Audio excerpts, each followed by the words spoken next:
What is going on, gamers, and welcome back to another review. In today's video we're going to be talking about a little game called Creatue In The Well. Now this game is a few years old at this point, but listen, I just want to promote awesome games, awesome indies in particular, and I actually just finished replaying this game and it is still an absolutely fantastic game.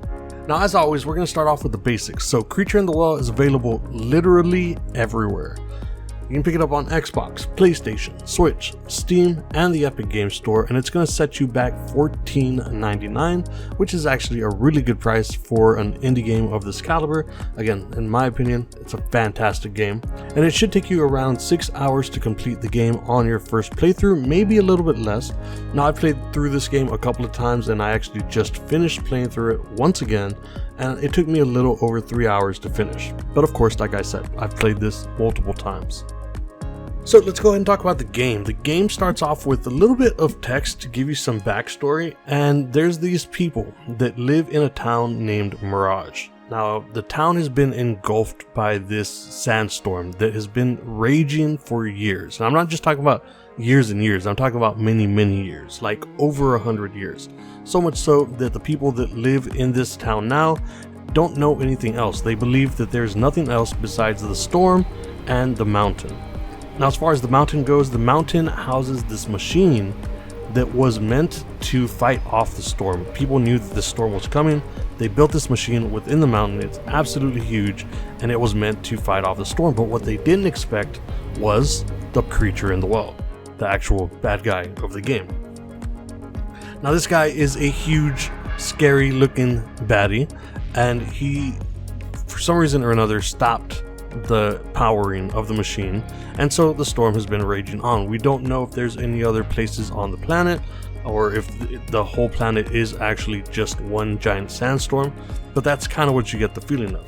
Now, you play as a robot, or a bot C bot, and these bots were built long ago when the machine was actually built in the first place to keep the machine running and powered up so that the storm could be dissipated and eventually overcome.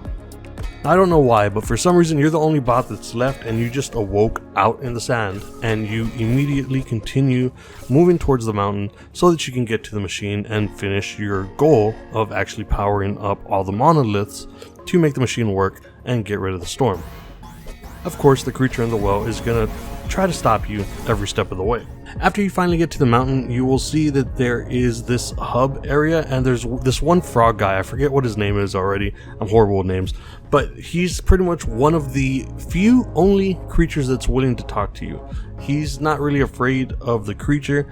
The creature's done some bad things. It's put fear into everyone that lives in town, but there's still a few people that are trying to fight back. This frog being one of them, and he tells you about the history of the machine. Now, whenever you actually start the game, you're going to have to go through 7 levels in order to get to the end boss fight, and all of these levels can be done pretty quickly depending on whether you're just trying to make it to the end or you're trying to find every little thing. Now, in each room there are these weird bumpers, and the thing I guess I haven't mentioned about this game is that it's this weird mix of a puzzle game mixed with pinball in the least pinball way possible. It makes no sense, but it works. It's really, really awesome. So each room needs to be powered up in order for you to get enough energy in order to move to the next room. The way that you do this is with your tools. Now, you've got 2 different types of tools. You've got strikers and you've got chargers. So your chargers will let you carry these balls of energy around with you and hold them without actually trying to hurt you. And then the strikers are what you use to actually shoot out these power balls and hit the bumpers all around the room in order to get enough power onto them for them to be activated for you to earn enough energy to open the next door.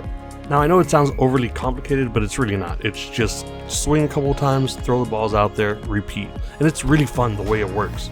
Now, at the very beginning of the game, you're going to have some mediocre chargers and strikers. Like, you can start off with a tree branch, which will allow you to power, I think, up to 3 energy balls. And that's about it, but it will cause you to have some damage. And you'll start off with a striker like a frying pan, and the only thing that this thing does is whenever you strike the balls, it just sounds loud. It sounds like a frying pan, and that's about it. But whenever you progress through the game, you can get some really cool stuff. Like, there's this one charger that will actually give you back health, or there's another one that will allow you to be much more accurate than any other chargers that are available. And then you've also got strikers that can do things like electrify other things around them so that you can power up these bumpers quicker.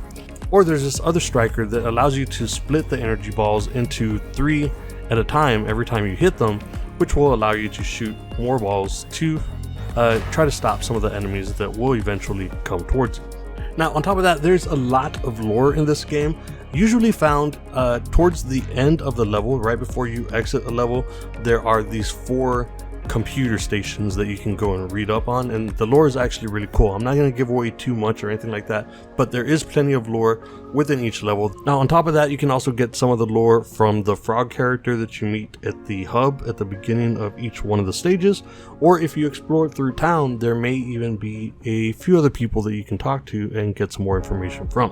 Now, beyond that, each level does have secret rooms that you can find, and pay attention to these because these are important if you want to 100% the game.